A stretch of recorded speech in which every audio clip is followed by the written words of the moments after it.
You know, we've all seen them, right? Community programs that have the best intentions in the world, but just fall flat. Well, today, we're going to pull back the curtain and look at the actual blueprint that separates the projects that make a real impact from the ones that are, forgotten a week later. And this isn't just some theory. It's a proven framework pulled straight from a professional training guide that's all about building programs that genuinely work. So, what is the secret sauce? Have you ever just sat back and wondered why some campaigns totally catch fire and create real change, while others just fizzle out? Well, I can tell you it is not luck. It all comes down to the plan you put together before you even get started. And really, that entire plan comes down to one critical choice, which this slide shows perfectly. Are you building on a really wobbly foundation of assumptions, what you think the community needs? Or are you building on the solid bedrock of evidence, what they've told you they actually need? Seriously, this one distinction is the foundation for everything else we're going to talk about. So, our blueprint for making an impact breaks down into these 4 key stages. We're going to start by laying the foundation with solid evidence. Then, we'll put up the framework by understanding the legal side of things. After that, we'll design the interior by really connecting with our audience. And finally, we'll install the utilities by picking the right digital tools. So, let's get into part 1. Part 1 is all about building that solid foundation, and it all starts with evidence. I'm telling you, this is the most important step, and it's the one you absolutely cannot afford to skip. So before you even think about designing a flyer or writing a single social media post, your first job is always research. And that just means getting out there and asking the right questions. What are the real issues people are facing here? What info are they missing? What do they actually genuinely care about? Your number 1 job at this stage is just to listen. And look, research can sound like a big, intimidating word, but it doesn't have to be. As you can see, it's really just a simple 3-step process. First, you figure out exactly what you need to know. Second, you pick the right tools for the job. Maybe that's surveys or interviews or town halls. And third, you just go out and get that information. Simple as that. And the source material really hammers this point home with a pretty powerful warning, highlighted right here. A program built on assumptions rather than evidence is unlikely to shift community attitudes or behaviors. I mean, just let that sink in for a second. If you get this first step wrong, your entire project could be doomed from the very beginning.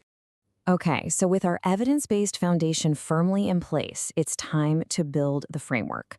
Part 2 is all about understanding the legal landscape, the rules and regulations that are going to shape and support your whole program. Now, this is absolutely crucial. Your program, it doesn't exist in a bubble.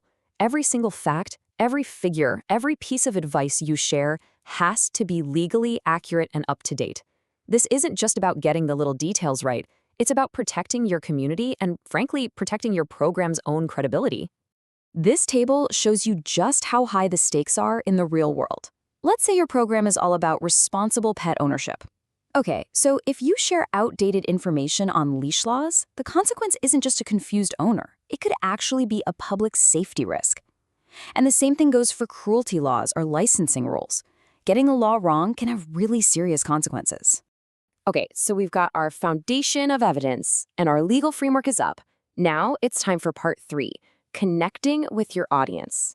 Think of this like designing the interior of our building, making the space accessible, comfortable, and actually useful for the people who are going to be inside. And the main idea here is pretty simple. There is no magic bullet for communication. What works for one group might completely fail with another. So the name of the game is being adaptable, being inclusive, and really meeting people where they are. Because let's be real, your audience is never just one simple thing, right? You might be talking to school kids one day and then a group of experienced professionals the next. You might need to reach specific cultural communities or have your materials ready in a few different languages. Each of these groups needs to be approached on its own terms.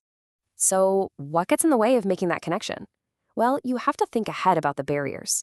Some are pretty obvious, like language, but others are a bit more subtle, like different literacy levels, maybe some legal restrictions, or even something as simple as a noisy room that makes it hard for people to hear you.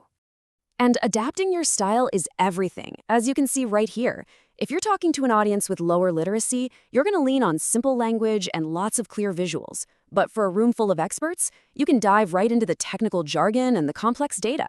It's all about tailoring your delivery to who is actually listening. All right, we've made it to our final stage, part 4, choosing your digital tools. In our blueprint analogy, this is kind of like installing the utilities, the technology that's going to power your program and connect it to the rest of the world.